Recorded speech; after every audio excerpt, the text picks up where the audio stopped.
Good morning students. पिछली turn पर inner orbital octahedral complexes के बारे में अपन स्टडी कर रहे थे और ये देखा था कि जब इनर ऑर्बिटल ऑक्टाहीड्रल कॉम्प्लेक्सेस बनते हैं तो वहाँ पर D2sp3 हाइब्रिडाइजेशन होता है।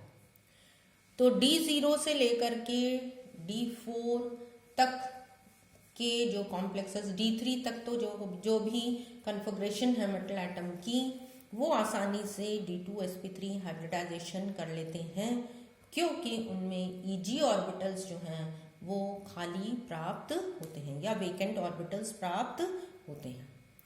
D4 से लेकर के और D6 तक के कुछ एग्जाम्पल्स अपन ने पिछली बार स्टडी किए थे और उनमें ये देखा गया था कि ऐसे metal atoms vacant d orbitals खाली करने के लिए, Eg ऑर्बिटल्स जो हैं वेकेंट करने के लिए या खाली ऑर्बिटल्स प्राप्त करने के लिए या तो इन इलेक्ट्रॉन्स की पेयरिंग कर लेते हैं। T2g में पेयरिंग हो जाती है। अगर T2g में पेयरिंग हो जाती है तो उस केस में Eg ऑर्बिटल्स खाली प्राप्त हो जाते हैं और यह आसानी से D2sp3 हाइब्रिडाइजेशन दर्शाते हैं। तो उन केसेस में कोई प्रॉब्लम नहीं आती। अब आगे की ओर अगर अपन चलें तो सबसे पहला केस जो है वो है D7 केस। D7 केस जो है वो कोबाल्ट का है। कोबाल्ट की जो कन्फिग्रेशन है या विन्यास जो है वो D7,4s2 3D7,4s2 होता है। अब इन कॉम्प्लेक्सेस में अगर अपन को इनर ऑर्बिटल कॉम्प्लेक्सेस या ऑक्टाहीड्रल कॉम्प्लेक्सेस बनाने हैं, कोबाल्ट फ्री एटम अगर अपन लेते हैं D7,4s2 4p0, ये इनका नॉर्मल विन्यास होता है। ठीक है। अब यदि ये कोबाल्ट एटम +2 संकरण में उपस्थित है तो यहाँ पर 2 इलेक्ट्रॉन s के बाहर निकल जाते हैं और अपना जो विन्यास जो अपने को प्राप्त होता है वो है 3d7 4s0 4p0 और बाकी खाली ऑर्बिटल्स जो कि आगे की ओर उपस्थित रहते हैं। तो इस केस में अब क्या करें, ये कोबाल्ट +2 आयन जो है ये कॉम्प्लेक्स बनाने के लिए इनर ऑर्बिटल कॉम्प्लेक्स इसको बनाना है। अब इनर ऑर्बिटल कॉम्प्लेक्स यदि इसको बनाना है तो यहाँ पर 3 अनपेयर्ड इलेक्ट्रॉन्स हैं। तो 3 में से ये हो सकता है कि ये इलेक्ट्रॉन जो है ये इसके साथ पेयर्ड हो जाए तो भी Eg ऑर्बिटल खाली नहीं है क्योंकि Eg ऑर्बिटल में एक इलेक्ट्रॉन यहाँ पर उपस्थित रह जाता है अनपेयर्ड। तो उस केस में कोबाल्ट इस इलेक्ट्रॉन को हायर ऑर्बिटल में 5s या 4d 5s में इसको जंप करा देता है जिससे कि Eg ऑर्बिटल्स इसको वेकेंट प्राप्त हो जाए। तो इस केस में एक इलेक्ट्रॉन जो ये दिख रहा है ये पेयर्ड हो गया और ये नेक्स्ट इलेक्ट्रॉन जो Eg ऑर्बिटल में उपस्थित था ये जंप करके 4d या 5s ऑर्बिटल में चला जाता है। आपको पता है कि 4d 5s की लगभग ऊर्जा समान होती है और इनमें कंपटीशन चलता रहता है। तो इस प्रकार इसको बाहर निकाल करके इसमें जंप करा दें तो अपने पास ये दोनों Eg ऑर्बिटल्स जो थे वो खाली प्राप्त हो सकते हैं। ये 2 जो ऑर्बिटल्स हैं ये Eg ऑर्बिटल्स हैं और ये 3 जो हैं ये T2g ऑर्बिटल्स हैं। तो T2g ऑर्बिटल्स में इलेक्ट्रॉन पेयरिंग हो गई और एक इलेक्ट्रॉन जो बच गया था वो बाहर की तरफ चला गया। Eg ऑर्बिटल्स जो हैं वो वेकेंट होकर के संकरण में भाग ले सकते हैं हाइब्रिडाइजेशन में और इनर ऑर्बिटल जो है वो ऑक्टाहीड्रल हाइब्रिडाइजेशन यहाँ पर प्राप्त की जा सकती है। तो अब यदि अपन इस पूरे तीनों की सिचुएशन देखें मैग्नेटिक प्रॉपर्टी के हिसाब से तो फ्री कोबाल्ट एटम में 3 अनपेयर्ड इलेक्ट्रॉन हैं, इसलिए इनकी मैग्नेटिक प्रॉपर्टी जो है 3 अनपेयर्ड इलेक्ट्रॉन्स के बराबर प्राप्त होती है। इसी प्रकार अगर अपन आयन देखें तो आयन में भी 3 अनपेयर्ड इलेक्ट्रॉन्स हैं क्योंकि जो इलेक्ट्रॉन्स निकल रहे हैं वो 4s में से निकल रहे हैं।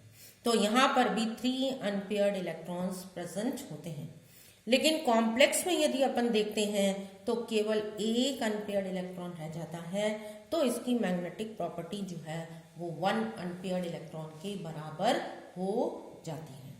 अब इस केस में अगर अपन देखते हैं CO+2, अगर CO+2 कन्फिग्रेशन में कोबाल्ट अपनी कॉम्प्लेक्स बनाता है तो उस केस में ये जो कॉम्प्लेक्स है ये हाईली एक्टिव कॉम्प्लेक्स होगा, मतलब इनकी स्टेबिलिटी कम होगी, क्योंकि एक तो सबसे पहले ये इलेक्ट्रॉन जो बाहर निकल गया ये न्यूक्लियस से वीकली बॉन्डेड होगा, दूर है, सबसे दूर आउटर मोस्ट ऑर्बिटल लगभग समझ लो वहां पर उपस्थित है, तो ये आसानी से किसी के साथ भी रिएक्शन कर सकता है और बाहर निकल जाता है।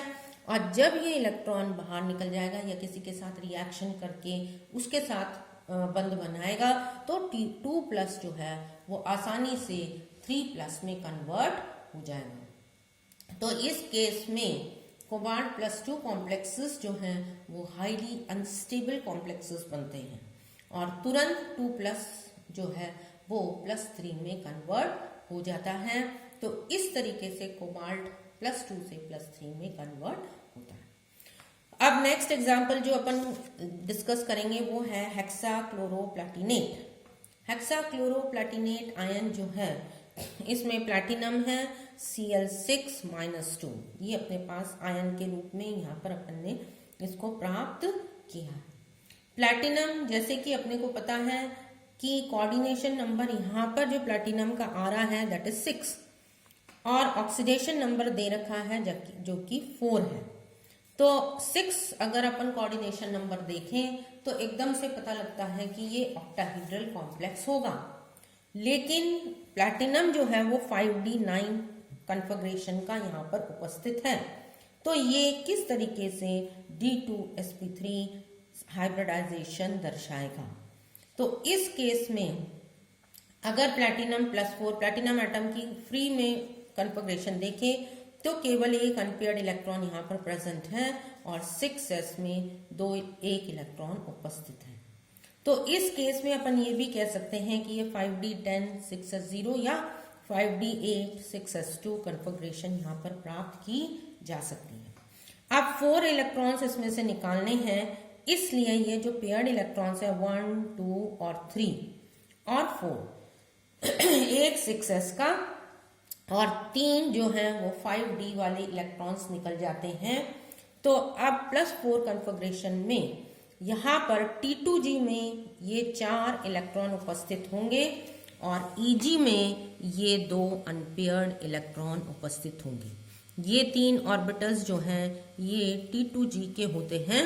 तो यहाँ पर टोटल 4 इलेक्ट्रॉन्स और Eg में 2 इलेक्ट्रॉन्स उपस्थित होते हैं। इनर ऑर्बिटल संकरण करने के लिए जैसे कि आपको पता है कि अपने Eg ऑर्बिटल्स वेकेंट होने चाहिए, इसलिए ये दोनों इलेक्ट्रॉन्स जो हैं ये T2g में पेयर्ड हो जाते हैं और ये इस तरीके से यहाँ पर प्राप्त होता है। ये जो इलेक्ट्रॉन है ये इसके साथ पेयर्ड हो गया, ये जो इलेक्ट्रॉन है ये इसके साथ पेयर्ड हो गया और T2g जो है वो फुल्ली पेयर्ड इलेक्ट्रॉन्स के ऑर्बिटल्स बन जाते हैं। Eg ऑर्बिटल्स वेकेंट हो जाते हैं और ये Eg ऑर्बिटल आगे s और p के साथ हाइब्रिडाइजेशन करके इनर ऑर्बिटल D2sp3 हाइब्रिडाइजेशन दर्शाते हैं। तो इस तरीके से प्लैटिनम कॉम्प्लेक्सेस में भी जहां पर कि 5d9 कन्फिग्रेशन है +4 ऑक्सीडेशन स्टेट में ये आसानी से अपने को D2sp3 संकरण यहाँ पर फॉर्मेशन हो सकता है। अब ये 5d9 और 6s1 अपन ने लिखा है, ये 5d10 भी हो सकता है 6s0। तो इस तरीके से या 6s2 10 के लिए, क्योंकि d ऑर्बिटल्स में 10 ज्यादा स्टेबल होता है, तो ये रीअरेंजमेंट यहाँ पर हो सकती है। अब यदि इलेक्ट्रॉन्स की स्थिति अपन देखते हैं तो यहाँ पर प्लैटिनम फ्री एटम में केवल एक अनपेयर्ड इलेक्ट्रॉन उपस्थित है जो कि मैग्नेटिक प्रॉपर्टी के लिए रिस्पॉन्सिबल होता है। +4 आयन में कितने हो गए थे? 4 अनपेयर्ड इलेक्ट्रॉन्स। ये देखो +4 में 1 2 3 4 अनपेयर्ड इलेक्ट्रॉन्स यहाँ पर उपस्थित हैं और जब ये कॉम्प्लेक्स बन जाता है तो कोई भी अनपेयर्ड इलेक्ट्रॉन यहाँ पर उपस्थित नहीं होता, इसलिए PtCl6-2 जो कॉम्प्लेक्स है वो डायमैग्नेटिक बन जाता है, जबकि एटम और जो आयन है वो पैरामैग्नेटिक नेचर के होते हैं। तो मैग्नेटिक प्रॉपर्टीज डिटरमिन करने के बाद इनके हाइब्रिडाइजेशन के बारे में अपन बता सकते हैं। अगर इसका ये वाला ऑर्बिटल या Eg ऑर्बिटल्स हाइब्रिडाइजेशन में भाग नहीं ले रहे थे, तब अपने पास 4 अनपेयर्ड इलेक्ट्रॉन्स कॉम्प्लेक्स में या फ्री मेटल आयन दोनों में 4 अनपेयर्ड इलेक्ट्रॉन्स ही उपस्थित रह जाते हैं। क्योंकि इनकी पेयरिंग हो गई इसलिए ये डायमैग्नेटिक हो गए, तो कॉम्प्लेक्स कैसा बन गया? Diamagnetic complex. इससे ये पता लगता है कि ये कॉम्प्लेक्स D2sp3 संकरण में उपस्थित है या D2sp3 हाइब्रिडाइजेशन में उपस्थित है, न कि आउटर ऑर्बिटल कॉम्प्लेक्सेस में प्रेजेंट होता है। तो ये कुछ एग्जांपल्स हैं जो कि अपन ने इनर ऑर्बिटल, वो इनर ऑर्बिटल कॉम्प्लेक्सेस थे जो कि अपन ने इनर ऑर्बिटल कॉम्प्लेक्सेस के स्टडी किए थे। नेक्स्ट टर्न पर अब अपन आउटर ऑर्बिटल कॉम्प्लेक्सेस के बारे में स्टडी करेंगे।